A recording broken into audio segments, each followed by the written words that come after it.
The hum of the spaceship's engines ceased, replaced by an eerie silence. Jack O'Connor, an experienced Australian scientist and guide, peered out the viewport at the blue planet below. He turned to the wide-eyed alien students behind him, their curiosity palpable. "Welcome to Earth," he announced, his voice steady and authoritative.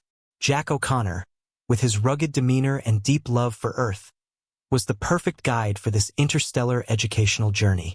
His eyes, sharp and observant, scanned the group. Among them was Zarn, a skeptical student from the tranquil planet of Viridia, whose disbelief in Earth's dangers had already sparked tension. "Professor Lortha has chosen a fascinating subject for your education," Jack began, referencing the galaxy's most renowned historian standing nearby. Lortha, with his calm and wise demeanor, nodded in agreement, his eyes twinkling with curiosity. "Earth is a death world?" Zarn interjected, his voice dripping with skepticism. "I find that hard to believe. No planet could be as hostile as you claim." Jack smiled, though his eyes remained serious. "You'll see soon enough, Zarn. Earth is a testament to both danger and resilience. Let's start with something simple, a volcanic eruption." The room darkened as the virtual reality simulation enveloped them. They stood on a trembling plain, the ground beneath them rumbling ominously. In the distance, Mount Vesuvius loomed, its peak spewing ash and lava. The heat was palpable, and the air thick with sulfur. "Feel that?" Jack asked, his voice cutting through the simulated chaos. "This is just one of many natural disasters Earth has to offer. The eruption of Vesuvius buried cities, wiping out life in an instant." The students, including Zarn, watched in stunned silence as the fiery spectacle unfolded. Jack's narrative was punctuated by vivid descriptions of historical events, each detail meticulously crafted to convey the planet's perilous nature. But Jack wasn't just a guide. He was a storyteller. "Humans," he continued, "have faced countless such events. Yet they endure, they adapt. That's what makes Earth unique." As the simulation shifted, they found themselves on a stormy coastline. Towering waves crashed against the shore, driven by a relentless hurricane. The wind howled, and rain lashed at them, the sensory overload making the experience all too real. "Natural disasters like hurricanes test human ingenuity and resilience," Jack explained. "Entire cities have been rebuilt stronger after such events." Zarn's skepticism wavered as he took in the scenes of destruction and human perseverance. His usually confident expression was now tinged with uncertainty. The simulation then transported them to a dense jungle, teeming with life. Jack led them through the foliage, pointing out various creatures, each more dangerous than the last. Venomous snakes, predatory birds, and stealthy predators painted a picture of a world where danger lurked in every shadow. "Earth's fauna is as deadly as its natural disasters," Jack said. "Yet humans have learned to coexist, even thrive, in these conditions." Zarn couldn't contain his disbelief. "Your survival stories are impressive, but I still find it hard to believe a world can be this unforgiving." Jack paused, his gaze steady. "Earth's beauty lies in its harshness, Zarn. It's a crucible that forges strength and ingenuity. You'll come to understand that." As the tour continued, the tension in the air was palpable. Jack's passion for Earth and his respect for its dangers were evident, contrasting sharply with Zarn's initial disbelief. Each scene, meticulously crafted, showcased the planet's perilous beauty and the resilience of its inhabitants. Finally, the simulation ended, leaving the students in reflective silence. The room brightened, and Jack faced the group. "This is just the beginning. Tomorrow we explore more of Earth's secrets. Be prepared." Zarn's eyes met Jack's, a flicker of newfound respect visible. The seeds of understanding had been planted, setting the stage for the transformative journey ahead. The silence after the simulated eruption was thick with anticipation. Jack O'Connor glanced at Zarn, who stood with arms crossed, skepticism still etched on his face. "This is just the beginning," Jack said, his voice resonating through the room. "Let's dive deeper into Earth's more subtle dangers." As the virtual environment transformed, the students found themselves in the midst of a dense, humid jungle. The air was thick with the scent of damp earth and the distant calls of unseen creatures. "Welcome to the Amazon rainforest," Jack announced, his tone both reverent and serious. Zarn raised an eyebrow. "A forest? Surely it can't be as dangerous as a volcanic eruption." Jack's lips curled into a knowing smile. "Underestimating Earth's ecosystems can be deadly. Let me show you why." He gestured toward a dark patch of undergrowth. There, hidden in plain sight, is one of the most venomous creatures on this planet, the Bushmaster snake. The students leaned in, their eyes straining to spot the serpent. Suddenly, the snake slithered out, its scales glistening in the dappled sunlight. The sheer size and stealth of the creature sent shivers down their spines. "This snake's venom can kill a human in hours," Jack explained. "But it's not just the snakes. Look up." The canopy above teemed with life. A colorful bird swooped down, its talons barely missing a small mammal scurrying for cover. "That's a harpy eagle," Jack said. "It's strong enough to snatch a monkey from the treetops." Earth's fauna is always on the hunt, always adapting. Zarn's eyes widened as he absorbed the new information. "So, survival here means constant vigilance." "Exactly," Jack replied. "And it's not just animals. Plants can be just as deadly." He pointed to a cluster of vibrant flowers. "Those are nightshade blossoms, beautiful but deadly if ingested." As they ventured deeper into the simulation, the jungle gave way to a savanna, where a pride of lions lounged in the shade. The sight of the apex predators lounging so casually was a stark reminder of the balance of power in Earth's wilds. "Humans have learned to coexist with these dangers," Jack continued, "through ingenuity and respect for nature's power." A soft chime interrupted them, signaling a transition. They found themselves in the Australian outback, the red soil and scorching sun a sharp contrast to the lush jungle. Jack's home turf. "Here," Jack began, "is where I faced one of my greatest challenges, the funnel web spider."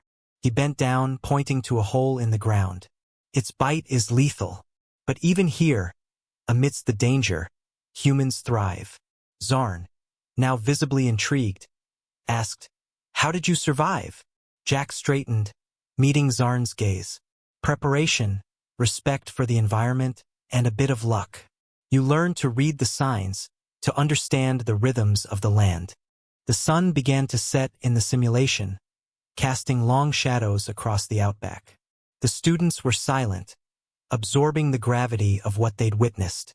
The blend of awe and fear was evident in their expressions. As the simulation ended, the room returned to its sterile reality. Jack faced the students, his expression serious. "Earth is a place of unparalleled beauty and danger. Understanding this balance is key to surviving and appreciating what this world has to offer." Zarn nodded slowly, his skepticism melting away. "I see now. It's not just the obvious dangers, but the constant, subtle threats that make Earth so formidable." Jack smiled, a sense of accomplishment washing over him. "Tomorrow, we'll explore human resilience and ingenuity in more depth. Prepare yourselves." The room buzzed with subdued excitement as the students dispersed, each lost in their thoughts. The seeds of understanding had been firmly planted, setting the stage for the transformative journey ahead. The simulation chamber hummed to life, and the students found themselves standing in the midst of a devastated landscape. Buildings lay in ruins, smoke billowing from the wreckage, and the acrid smell of charred wood filled the air. Jack O'Connor stood at the center, his expression grave. "This," he began, "is the aftermath of a bushfire." Zarn's eyes darted around, taking in the destruction. "How can humans possibly rebuild from such devastation?" he asked, genuine curiosity replacing his earlier skepticism. Jack's gaze was steady. "With determination, resourcefulness, and a bit of luck. Let me show you." The scene shifted, and they were transported to a bustling community center. Volunteers moved swiftly, distributing supplies, coordinating efforts, and offering comfort to those in need. The air buzzed with the sound of hammers, saws, and encouraging voices. "This is a recovery center," Jack explained. "After a disaster, communities come together to rebuild. It's a testament to human resilience and solidarity." As they walked through the simulation, Jack pointed out various innovations that humans had developed to mitigate and recover from natural disasters. Solar-powered emergency shelters, advanced water purification systems, and efficient communication networks were just a few examples of human ingenuity in action. "Humans are not just survivors," Jack continued. "They are innovators. Every challenge they face pushes them to create, adapt, and improve." Zarn nodded, visibly impressed. "I see now. It's not just about enduring. It's about evolving." The simulation then transitioned to a coastal city, once ravaged by a hurricane.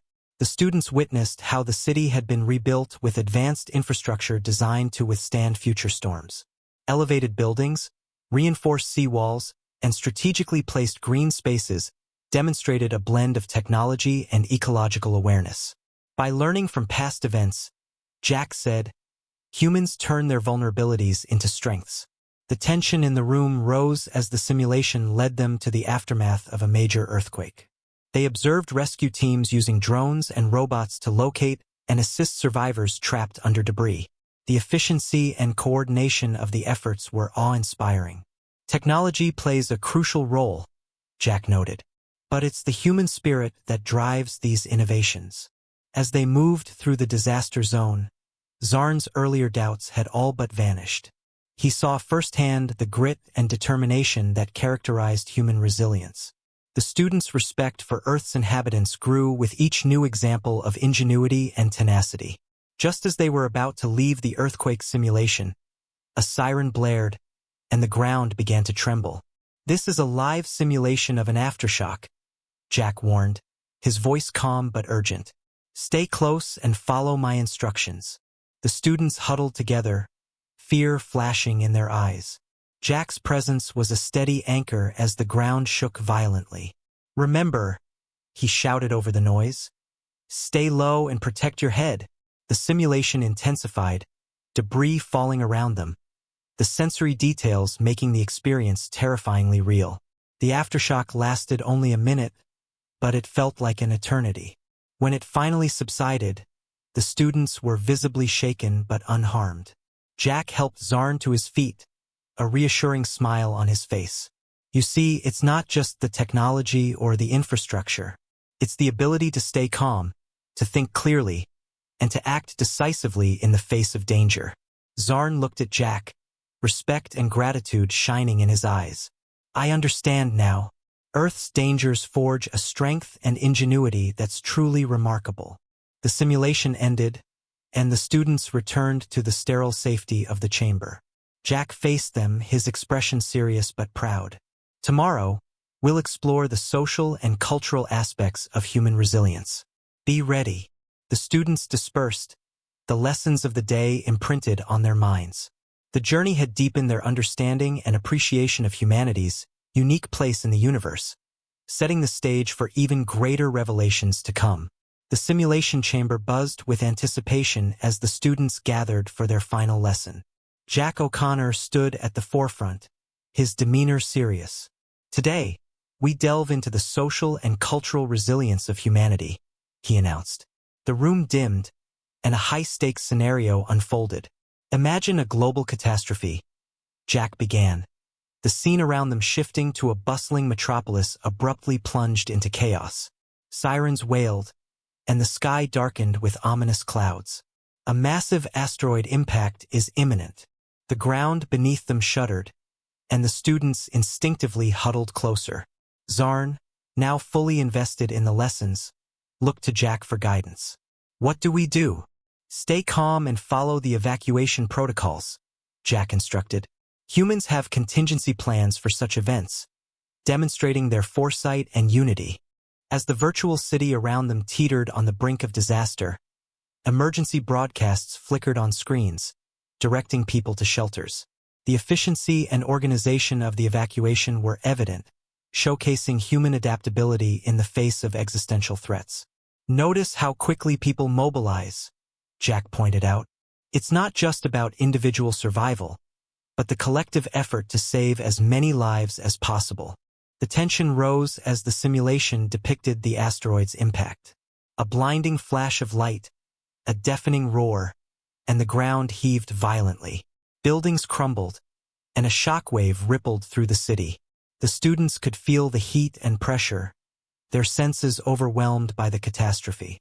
In the aftermath, the scene transitioned to an underground bunker. Survivors huddled together, sharing resources and comforting each other. "This is where human social resilience shines," Jack said. "In times of crisis, communities come together, displaying solidarity and compassion."